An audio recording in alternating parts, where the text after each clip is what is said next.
Hello friends, welcome back to my channel. If you're new here, my name is Maddie, and today I am doing my April and May wrap-ups. Unfortunately and embarrassing for me, I have not done a wrap-up video since January. I'm just skipping February and March apparently, but we're gonna pretend like that didn't happen and just move on. I have my April and May reads sitting here next to me. We are gonna start with April, and I'm about to give y'all my stats because honestly, my April, like my stats are just like, I don't know. Reading stats are just like one of my favorite things ever. So in April, I read 10 books, which is a total of 5,072 pages.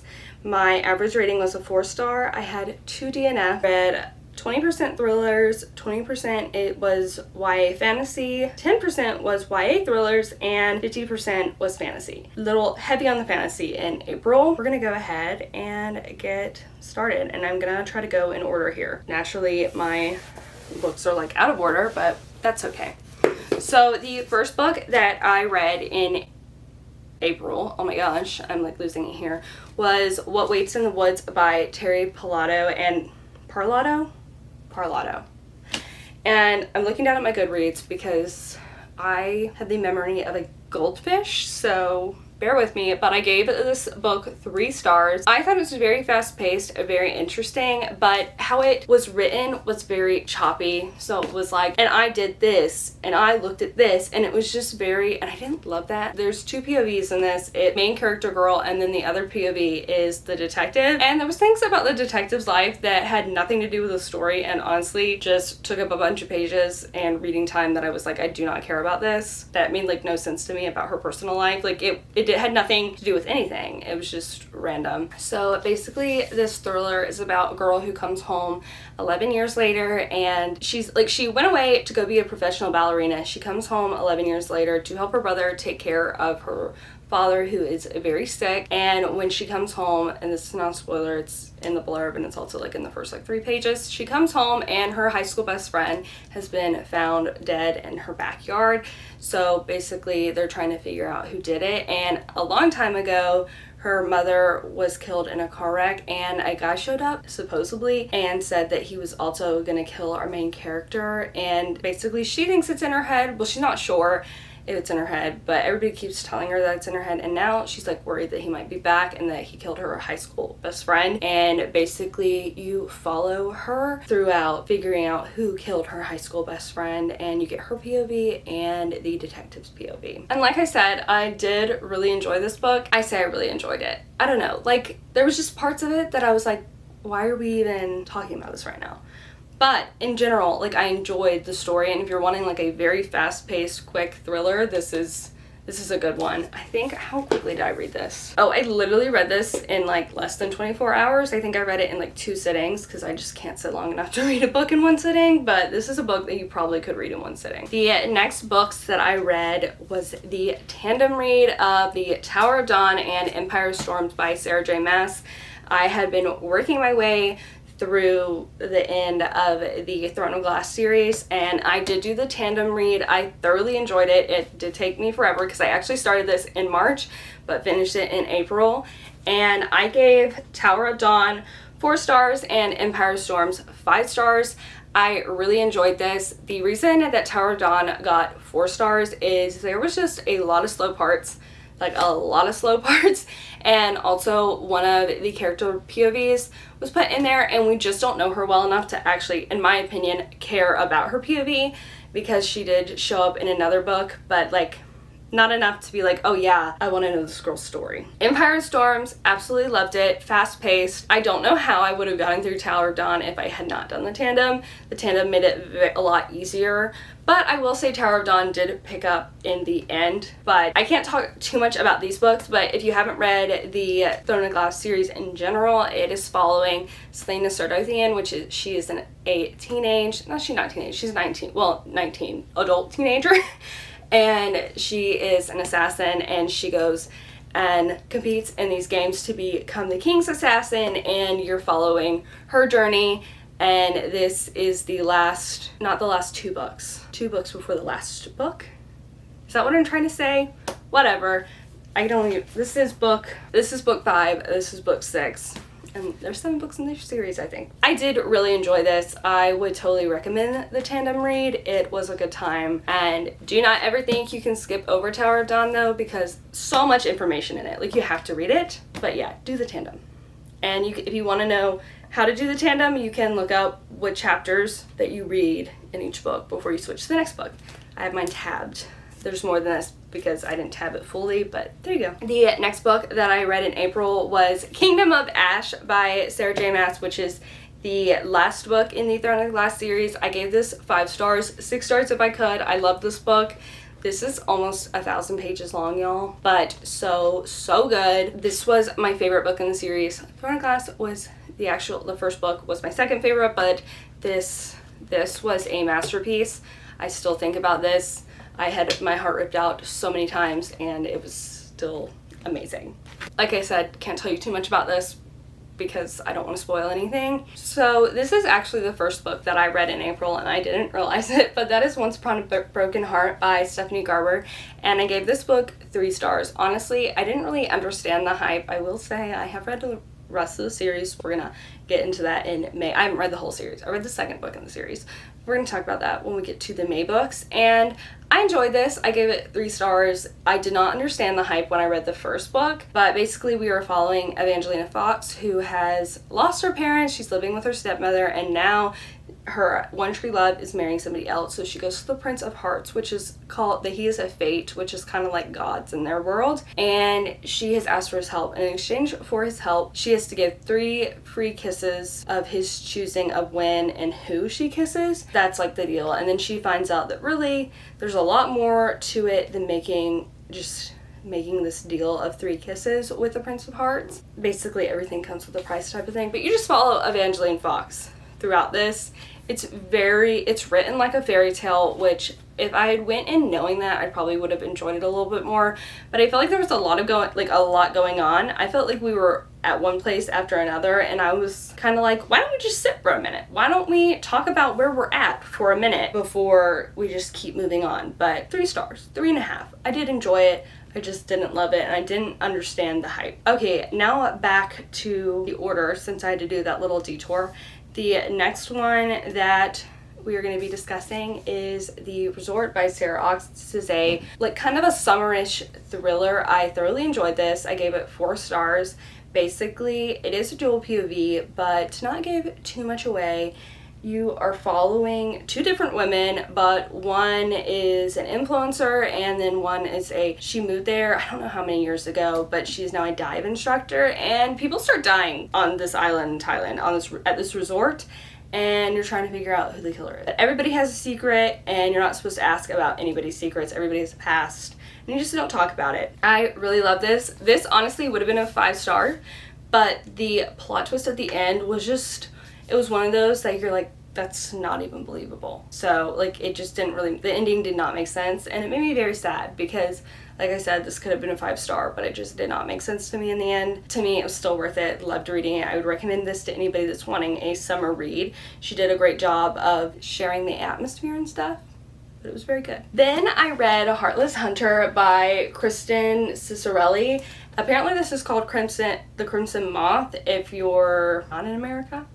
Don't know why it has 2 different names, but basically this is a witch, and they're fake dating because he suspects that she is trying to save the witches when it's outlawed. Anybody that is a witch or has helped a witch is basically sentenced to death, and he is in charge of figuring that out. So then they kind of start trying to date each other because they're trying to get information out of each other, because she also knows that he's in charge of killing the witches, and they fake date. And then obviously it's a romantasy, and it gets complicated. I'm so ready for the second book. I gave this a 4.5 stars. At first I gave it a 4-star, but that's just because I didn't like one thing that happened in the book. And then I realized that I can't knock off a half star just because I didn't like how the author's brain decided to write a story. It wasn't a bad storyline.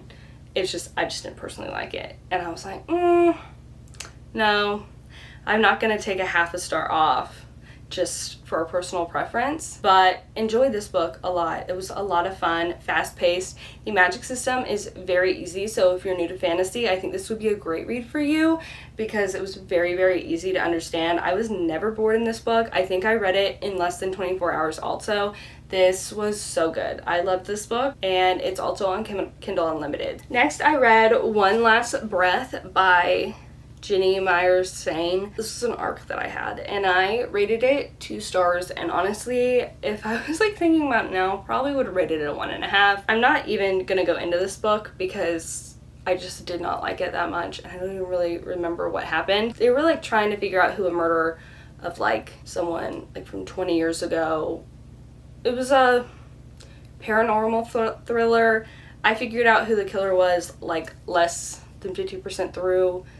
I was bored and ready to get to the end of it. Then I read Assistant to the Villain by Hannah Nicole Maher.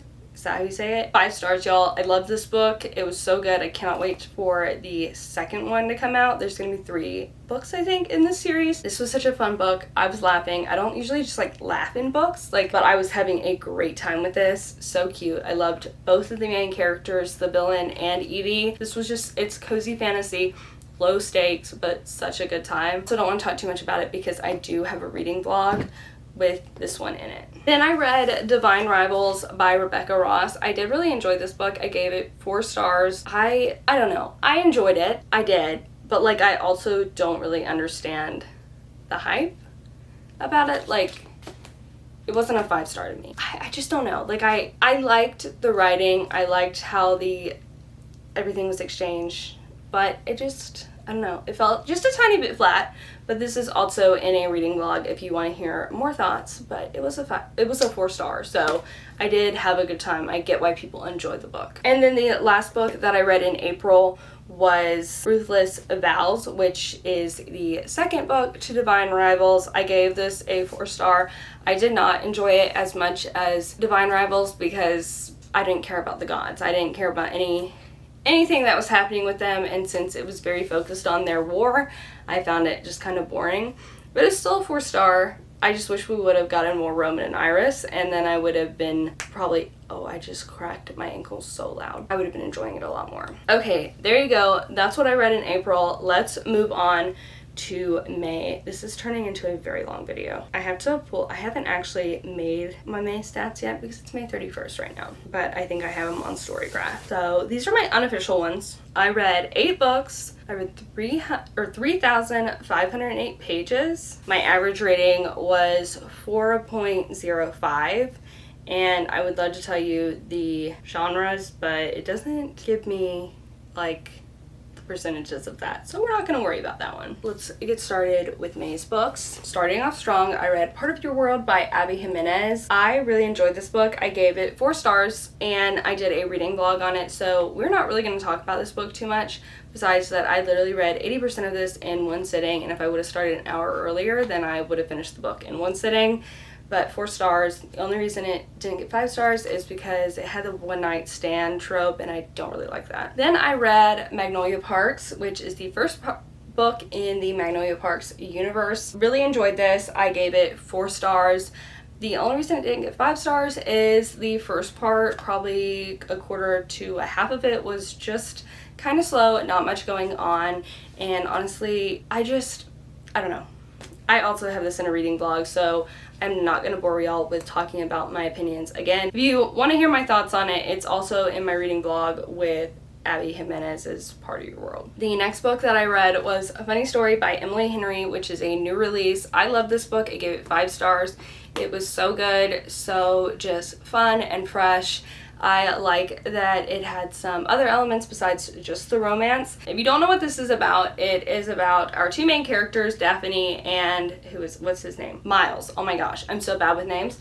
Daphne and Miles, they end up becoming roommates because Daphne's fiance and Miles' girlfriend were childhood friends, and they actually broke up with these 2 to get together, and so that's how they end up being roommates, because she needed a place to live because he kicked her out of the house, her ex-fiance, and they end up fake dating to kind of get back at their ex-partners. I really love this. It was really a roommates to friends to lovers, and I just felt like Emily Henry did it so well. I just don't think I could say anything less great about this book. So if you love Emily Henry, I really think you will love Funny Story by her. It's a good summer read too. It's very just light, but there are some like heavier elements in it, but it's not so heavy that it's like upsetting. Then I read The Ballad of Never After by Stephanie Garber, which is the second book of the Once Upon a Broken Heart series, and I really enjoyed this. I gave it 4 stars. I liked it a lot better than Once Upon a Broken Heart. I found it way more interesting and fun and a lot less all over the place, and I've heard this is a lot of people's favorite book out of the series, and I finally understood the hype once I read this. But I don't want to say too much because I mean it's the second in a series, so this made the first book like a lot more worth it. Then I read Done and Dusted by Lila Sage. I had read Swift and Saddled first, and now I've read Done and Dusted, which is part of the Rebel Blue Ranch series, but it's the first book in the series, so I read them backwards. I read the second book first and then the first book second, but they're just interconnected standalones, so it was okay. Like, it didn't really matter. I gave this 4 stars. I enjoyed it, but not like I enjoyed Swift and Saddled. Swift and Saddled was a 5-star for me. I loved that book, so I had really high expectations, and Done and Dusted just didn't really do it for me. I gave it 4 stars. Honestly, now probably thinking like 3.5 or 3. Like, I enjoyed it. I would recommend it to somebody, but it's not like something that I was just like, oh yeah, like I love this. Then I read When in Rome by Sarah Adams. I gave this a 4-star originally. Sitting on it, I'm honestly thinking a 3-star. I just didn't love this book. I like celebrity, like a celebrity romance, but I think it's because she was a pop star, and I don't know. I don't really care about pop stars. Like, that's not like my thing, so it was okay, but not like, and the main guy gave me the egg, so oh well. 3-star, it was good. I am gonna read the next in the series because I think I'm gonna enjoy it a little bit more. Then I read Powerless by Lauren Roberts. I've been meaning to get to this book, and this was part of my May TBR, so I'm very excited for how well I did with that. But I gave this a 4-star. This would have been a 5-star, but honestly, I think she pulled too much from the Hunger Games and used it in this book, because I'm sure you've heard that Powerless is basically like fantasy, like magic meets Hunger Games type of thing, and I think she just used too much Hunger Games. Like, some of it, I felt like I literally was rereading the Hunger Games, and I didn't love that, but I still did really enjoy this book. This girl can write a romance. It was so good. Like, the romance part of it was amazing. It was just the actual, like, I feel like it was lacking in the fantasy part of that, if it makes sense. Then the last book I read in May was Daisy Hates, which is the second book in the Magnolia Park series. I gave this 5 stars. I am a Daisy Hates girl. I love her. She's a lot less whiny than Magnolia.